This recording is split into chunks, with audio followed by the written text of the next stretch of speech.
சத்தியமா நான் நம்பலங்க. பலரும் என்கிட்ட சொன்னாங்க. நான் நம்பவே இல்ல. விஜயா? உண்மையிலே தான் சொல்றீங்களா? ஆச்சரியமா இருக்குதுங்க. விஜய் அமித்ஷாவை மிரட்டிட்டாரா? அமித்ஷாவை கடுமையா எச்சரித்திருக்கிறாரா? என்னங்க சொல்றீங்க? நம்ப முடியல. எந்த விஜய் சொல்றீங்க? தாவேகா தலைவர், நடிகர் விஜய், வாரிசு அரசியல்வாதி. அட என்னங்க நீங்க?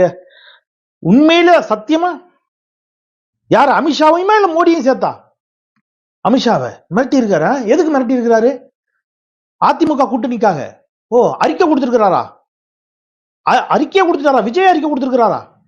அதிமுக பாஜக கூட்டணியை கண்டித்து. அப்ப நம்ம கண்டிப்பா பாராட்டுங்க. நீங்க என்ன நீங்க அதாவது தமிழ்நாட்டினுடைய உரிமைகளை எல்லாம் தொடர்ந்து பறித்துக் கொண்டிருக்கக்கூடிய பாரதிய ஜனதா கட்சியோடு அஇஅதிமுக கூட்டணி வைத்திருக்கிறது. அதை கண்டித்து விஜய் பேசியிருக்கிறார் அப்படின்னா உண்மையிலே அதை நம்ம வந்து பாராட்டணும். அதை நான் உண்மையில வாழ்த்துறேன் சார். விஜய் சார், உண்மையிலே வாழ்த்துறேன் உங்களை.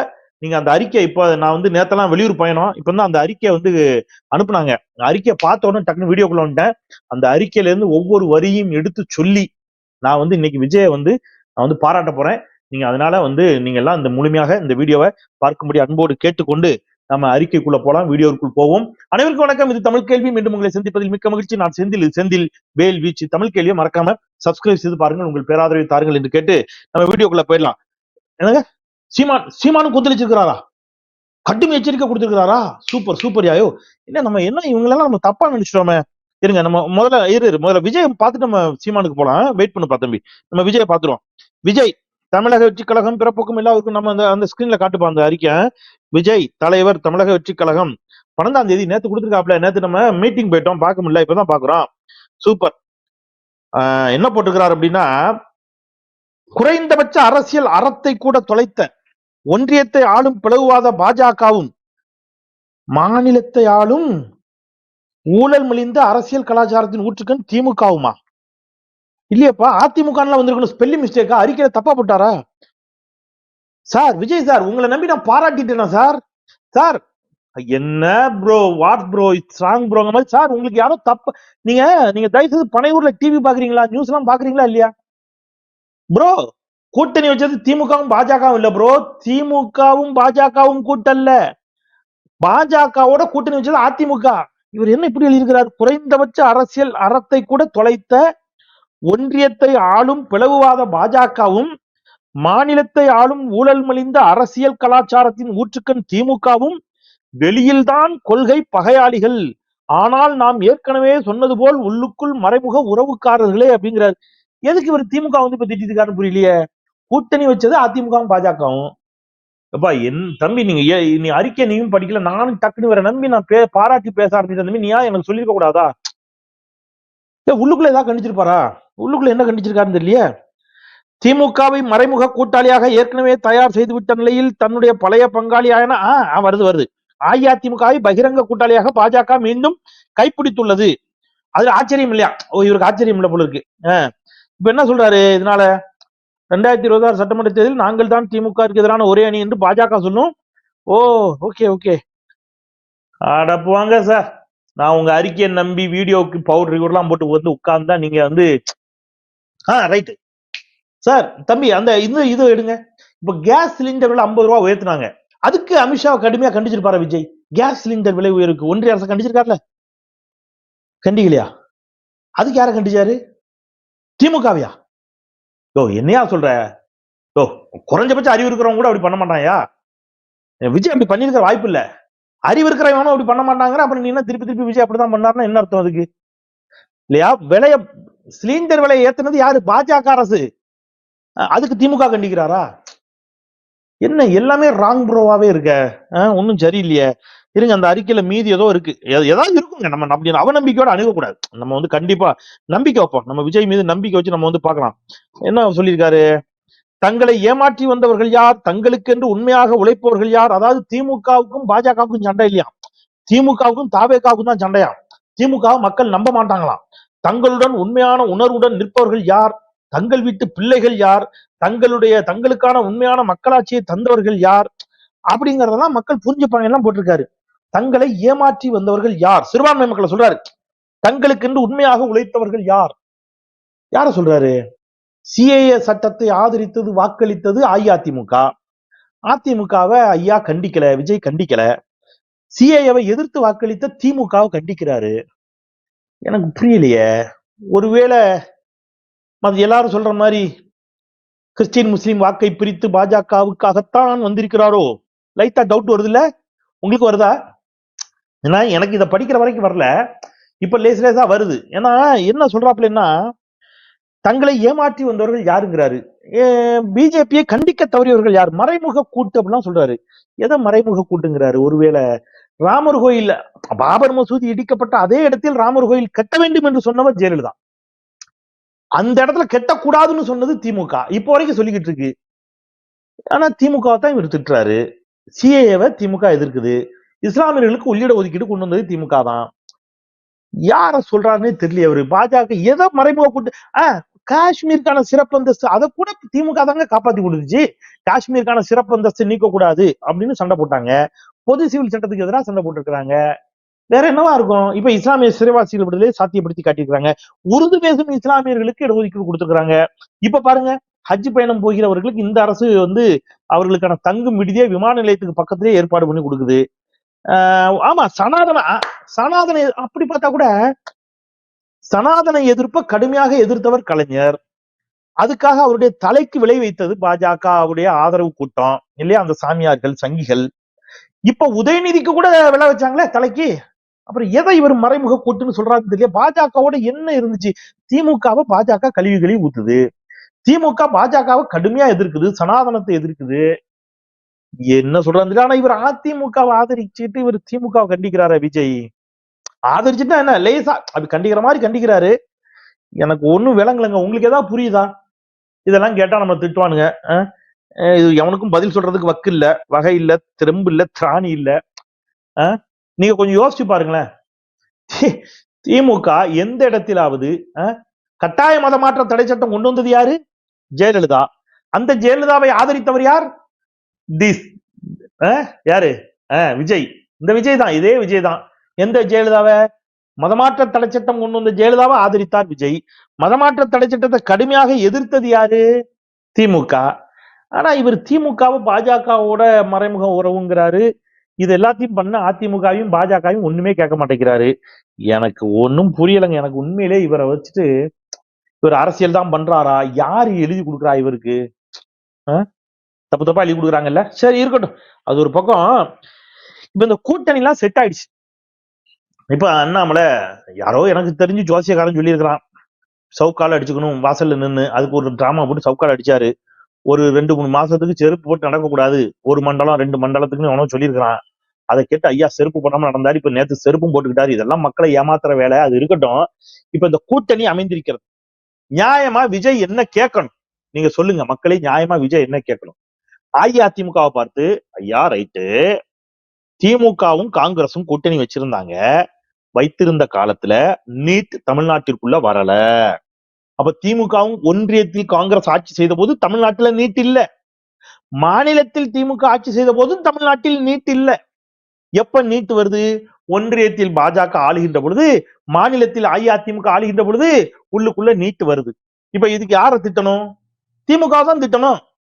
என்னையா இது பித்தலாட்டமா இருக்கு? நல்லா திருப்பி கேளுங்க. ஒன்றியத்தில் பாஜக ஆளுகின்ற பொழுது, தமிழ்நாட்டில் அஇஅதிமுக ஆளுகின்ற பொழுது நீட் தமிழ்நாட்டுக்குள்ள வந்துச்சு. இதுக்கு யார திட்டணும்? திமுக தான் திட்டணும். என்னடா இது பித்தலாட்டமா இருக்குது? அப்படித்தான் திட்டணும்னு ஒரு குரூப் சுத்திக்கிட்டு இருக்கு. இது பித்தலாட்டமா இல்லையா? இப்ப திமுக என்ன சொல்லிச்சு? திமுக கூட்டணி, காங்கிரஸ் தலைமையிலான கூட்டணி ஒன்றியத்தில் ஆட்சி பொறுப்புக்கு வந்தவுடன் நீட் விலக்கு நிச்சயம் தமிழ்நாட்டுக்கு. அதானே? நீட் விலக்கு பெற்று தரப்படும். அது மட்டும் இல்ல, கல்வி மீண்டும் மாநில பட்டியலுக்கே கொண்டு வரப்படும். யார சொல்ல வச்சாங்க? ராகுல் காந்திய சொல்ல வச்சாங்க. ராகுல் காந்திட்ட கண்டிஷன் போட்டாங்க. இந்த பாருங்க, காங்கிரஸ் கூட்டணியில நாங்க இருக்கணும்னா இந்த இதுக்கெல்லாம் நீங்க ஒத்துக்கணும் அப்படின்னு சொன்னாங்க. இதுக்கு முன்பு வாஜ்பாயோடு கூட்டணியில் இருந்தது திமுக. அப்பொழுது வாஜ்பாய்க்கு இந்த கண்டிஷன் எல்லாம் போட்டாங்க. இதை பாருங்க, இந்த கண்டிஷனுக்கு எல்லாம் ஒத்துக்கணும், மாநிலத்தில் இருக்கக்கூடிய எந்த உரிமைகளும் நாங்க விட்டு கொடுக்க மாட்டோம். வாஜ்பாய் சரின்னு சொல்லி கையெழுத்து போட்டார். ராகுல் காந்தியும் சரின்னு சொன்னார். இப்போ உள்ளபடியே காங்கிரஸ் வெற்றி பெற்று ஆட்சிக்கு வந்திருந்தால் தமிழ்நாட்டுக்கு நீட் விலக்கு கிடைத்திருக்கும். ஆனா என்னாச்சு? நம்முடைய கெடுவாய்ப்பு, மீண்டும் பாஜகவே ஆட்சிக்கு வந்துருச்சு. சரி ரைட்டு. இப்ப பாஜகவோட கூட்டணி சேர போறது யாரு? அஇஅதிமுக. இப்ப அஇஅதிமுக என்ன செய்யணும்? பாஜக கிட்ட போய், இந்த பாரு, நாங்க அதிமுக நீட்டு வேண்டாம்னு நினைக்கிறோம். அதிமுக மும்மொழி கொள்கையை கூடாதுன்னு நினைக்கிறோம். அதிமுக டீலிமிட்டேஷன் கூடாதுன்னு நினைக்கிறோம். இதெல்லாம் ஒத்துக்கிட்டு கையெழுத்து போடுங்க அமித்ஷா, அதுக்கு அப்புறம் தான் கூட்டணி அப்படின்னு சொல்லி இருந்தா சூப்பர் ப்ரோ அப்படின்னு நம்ம சொல்லலாம். எடப்பாடி பழனிசாமி அப்படி ஏதாவது சொன்னாரா? ஏதாவது குறைந்தபட்ச செயல் திட்ட ஒப்பந்தம் போட்டாரா? ஒண்ணும் இல்ல. அப்ப எடப்பாடி பழனிசாமியை நோக்கி இந்த கேள்வி எல்லாம் யாரு கேட்டிருக்கணும்? இந்த ராங் ப்ரோ விஜய் கேட்டிருக்கணும். கேட்டாரா? கேட்கல. அவர் யாரை திட்டிக்கிட்டு இருக்காரு? திருப்பி வந்து திமுக திட்டிக்கிட்டு இருக்காரு. ஏன் அப்படின்னா காரணம் இருக்கு. இப்ப தொகுதிக்கு ஒரு 2000-3000 ஓட்டையாவது ஒரு திமுக வர வேண்டிய ஓட்டை, கிறிஸ்டின் முஸ்லிம்ஸ் ஓட்டை விஜய் பிரிக்கிறாருன்னு வச்சுக்கோங்க. ஒரு தொகுதிக்கு ஒரு 5000 இருந்து 7000 8000 ஓட்டு வாங்குறாருன்னு வச்சுப்போம். விஜய் ஒரு 6000 7000 ஓட்டு வாங்குறாருன்னா குறை மதிப்பீடு செய்யல, நியாயமா பேசுறேன். மிக மதிப்பீடு செய்யல, குறை மதிப்பீடு செய்யல. இப்ப இதுல ஒரு 2000-3000 ஓட்டு கிறிஸ்தவ இஸ்லாமியருடைய ஓட்டுன்னு வைத்துக் கொள்ளுங்கள். அதுதான் இலக்கு. அவருக்கு திருப்பி திருப்பி அவர் எங்க வர்றாருன்னா, பிஜேபியும் அதிமுகவும் கூட்டணி வைத்ததால நீங்க ஆன்டி பிஜேபி மனநிலையில் இருக்கக்கூடியவர்கள் உங்கள் வாக்குகளை மொத்தமா திமுகவுக்கு போற்றாதீங்க. அதான் அந்த அறிக்கையுடைய சாரம். எனக்கு கொடுத்த அசைன்மெண்ட் யாருக்கு? விஜய்க்கு. விஜய்க்கு கொடுத்த அசைன்மெண்ட் கிறிஸ்டின் முஸ்லிம்ஸ் ஓட்ட கணிசமா பிரிக்கணும். அதன் மூலம் மீண்டும் தமிழ்நாட்டில் திமுகவை ஆட்சிக்கு வரவிடாமல் தடுக்கணும். ஏன் திமுக மீண்டும் ஆட்சிக்கு வராமல் தடுக்கணும்? ஏன்னா திமுக ஆட்சிக்கு வந்தவுடன் சனாதனத்தை எதிர்ப்பேன் என்று சொல்லுகிறது. திமுக ஆட்சிக்கு வந்தவுடன் ஆளுநரினுடைய அதிகாரங்களை பறிக்கிறது, நீதிமன்றத்துக்கு வழக்காடுகிறது. குடியரசுத் தலைவருக்கே செக் வச்சிடுச்சு. குடியரசுத் தலைவரே மசோதாவின் மீது குறிப்பிட்ட கால இடைவெளியில் முடிவெடுக்க வேண்டும் என்று திமுக சட்ட ரீதியாக வாதாடி வெற்றி பெற்று விட்டது. அனைத்து சாதியினரும் அர்ச்சகர்னு சொல்லுது. இதெல்லாம் பாஜகவுக்கு ஒத்து வராது. அப்ப பாஜகவால தமிழ்நாட்டில் வெல்ல முடியுமா? முடியாது. ஏன் முடியல? ஏன்னா பாஜக இருக்கும் அணிக்கு எதிராக ஒட்டுமொத்தமாக மத நல்லிணக்கத்தை விரும்பக்கூடிய இந்துக்கள், மதச்சார்பற்ற இந்துக்கள், கிறிஸ்தவர்கள், இஸ்லாமியர்கள், ஹிந்துவாக தீவிர நம்பிக்கை இருக்கக்கூடிய அதே நேரத்தில் மத வெறியற்ற இந்துக்கள் என்று எல்லாரும் யாருக்கு ஓட்டு போட்டுருக்காங்க? திமுகவுக்கு ஓட்டு போட்டுருக்காங்க. அப்ப இந்த ஓட்டை கொஞ்சமா பிரிக்கணும். அப்ப யாரை வச்சு பிரிக்கிறது? அதான் விஜயோட வேலை. இது புரியாம கிறிஸ்தவ இஸ்லாமிய சகோதர சகோதரிகள் சில பேர் நாங்க விஜய்க்கு ஓட்டு போடுவோம், ஒண்ணும் பண்ண முடியாது, தலைகீழாகத்தான் குதிப்பேன்னா குதிக்கலாம், எனக்கு நமக்கு என்ன இருக்கு, சொல்ல வேண்டியதை சொல்லியாச்சு. உடனே யார் திமுக ஆயத்தாலும் பிஜேபியின் பி டீம்பியா? யார் திமுக ஆயத்தாலும் பிஜேபியின் பி டீம் நாங்க சொல்லல சார். கம்யூனிஸ்ட் கட்சி கூட தான் பிஜேபி திமுகவினுடைய பல திட்டங்களை எதிர்க்குது. கம்யூனிஸ்ட் கட்சியை பார்த்து நாங்க அப்படி சொல்றோமா? பிசிக திமுகவின் மீது கடும் விமர்சனங்களை வைக்குது. பிசிகாவை பார்த்து அப்படி சொல்லிடுவோமா? யாராவது சொல்ல விடுவோமா நாங்க? ஏன்? ஏன்னா கொள்கை ரீதியில் அவர்கள் எதிர்க்கிறார்கள். நீங்க என்ன எதிர்க்கிறீங்க? நீங்க யாரை எதிர்க்கணும்? நியாயமா பிஜேபியை கடுமையா எதிர்க்கணும், எதிர்க்கல. அஇஅதிமுக கடுமையா அந்த இடத்துல விமர்சிச்சிருக்கணும், விமர்சிக்கவில்லை. மாறாக அதிமுக பாஜக கூட்டணி வச்சா நீங்க திமுக விமர்சிப்பீர்கள் என்று சொன்னால் விஜயனுடைய நோக்கம் என்ன? ரைட் சார், இதான் நோக்கம், கிறிஸ்டின் முஸ்லீம் ஓட்ட பிரிக்கணும்னு. இதே டார்கெட்டை இன்னொருத்தருக்கு கொடுத்தாங்க. அவரு கொஞ்சம் லேட்டா அம்பலப்பட்டு நிக்கிறாரு. இவரும் அம்பலப்படுவாரு. விஜயும் கொஞ்ச நாள் கழிச்சு, இது நான் இப்ப சொல்றது உங்களுக்கு புரியாது, இன்னும் கொஞ்ச நாள் கழிச்சு புரியும். சீமானுக்கு முன்னாடி சொல்லும் போது, நாங்க சொல்லும் போது யாருக்கும் புரியல, இப்ப புரியுது. இப்பதான் கொஞ்சம் கிறிஸ்டின் முஸ்லீம் சகோதரர்களுக்கு விஜய், நம்ம சீமானை ஆதரிக்கக்கூடிய இஸ்லாமிய சகோதரர்களே சில பேருக்கு இப்பதான் புரியுது லேசா. கரெக்ட் தானோ? எல்லாரும் சொன்னாங்க, நம்ம தான் நம்பலேன்னு இப்பதான் லேசா என்கிட்ட எல்லாம் பேசுறாங்க, சொல்றாங்க, ஆமாண்ணே நீங்க அன்னைக்கே சொன்னீங்கன்னு நாங்க நம்பலனே. இப்ப சீமான் என்ன பண்றாரு? அவர் கடுமையா கண்டிக்கிறாரான்னு பார்த்தா பத்திரிகையாளர்கள் அவர்கிட்ட கேட்கிறாங்க. அவர் கடுமையா கண்டிப்பாரான்னு பார்த்தா சீமான்ட்ட செய்தியாளர்கள் கேள்வி கேட்கிறாங்க. அதிமுக பாஜக கூட்டணி அமைந்திருக்கிறது, இதை வந்து அதிமுக மிரட்டி தான் வச்சிருக்கிறாங்க, அதிமுக நிர்பந்தப்படுத்தி பாஜக கூட்டணி வைத்ததாக ஒரு குற்றச்சாட்டு இருக்கிறதே அப்படின்னு கேட்கிறாங்க. இதுவே திமுகவா இருந்தா இந்நேரத்துக்கு எப்படி பேசியிருப்பாரு தெரியுமா சீமான்? கடுமையா பேசியிருப்பார், தொண்டை அப்படியே வெட்டிச்சிருக்கும். அதிமுக பத்தி இந்த கேள்விக்கு பதில் சொல்றாரு. குற்றம் சாட்டி இருக்காங்களே, என்ன சொல்றீங்க? அப்படியா, குற்றம் சாட்டி இருக்காங்களா? சரி, குற்றம் சாட்டி இருக்காங்க, ஆமா குற்றச்சாட்டு இருக்கு, வேற என்ன சொல்றது? நான் இதை பத்தி என்ன சொல்றது? இவ்வளவுதான் அவருடைய பதில். சீமானுடைய பதில் அஇஅதிமுக பாஜக கூட்டணி குறித்து சீமான் பதில் என்ன? அவ்வளவுதான். இதே திமுகவா இருந்தா புரியுதா உங்களுக்கு வித்தியாசம்? இதுதான் வித்தியாசம். அதனாலதான் அவர் கட்சியிலிருந்து வெளியில வந்த ஒருத்தர் சொல்றார், சீமான் நிர்மலா சீதாராமனை சந்தித்தது உண்மை. நான் சொல்லல, அவர் கட்சியிலிருந்து வெளியில வந்த ஒருத்தர் சொல்றாரு. உங்க செல்போனை காட்டுங்க, ஆதாரத்தை எடுத்துருவோங்கிறாரு. நீங்க எத்தனை மணிக்கு எங்க இருந்தீங்கன்னு எடுப்போங்கிறாரு. புரியுதா? கேட்டா நாங்க சும்மா அந்த பக்கமா போனோம், டீ குடிக்க போனோம்னு ஏதாவது கதை விடுறது. அவ்வளவு பெரிய ஸ்டார் ஹோட்டல் தான் ஐயா நீங்க போய் டீ குடிப்பீங்க சாயங்காலம், அதுவும் நிர்மலா சீதாராமன் வந்திருக்கும் போது கரெக்டா போவீங்க. அப்ப இது எல்லாமே மிக திட்டமிட்டு நடக்கிறது. ரொம்ப எச்சரிக்கையாக இருக்க வேண்டியது தமிழ்நாடு மக்கள். நிதானமா யோசிங்க. நான் ஒன்னும் பெருசா சொல்லல, இந்த ஒண்ணு சொல்லிட்டு நிப்பாட்டிடுறேன். நிதானமா சொல்லுங்க. ஒரு லாஜிக்கா ஒரு கேள்வி கேட்கிறேன்.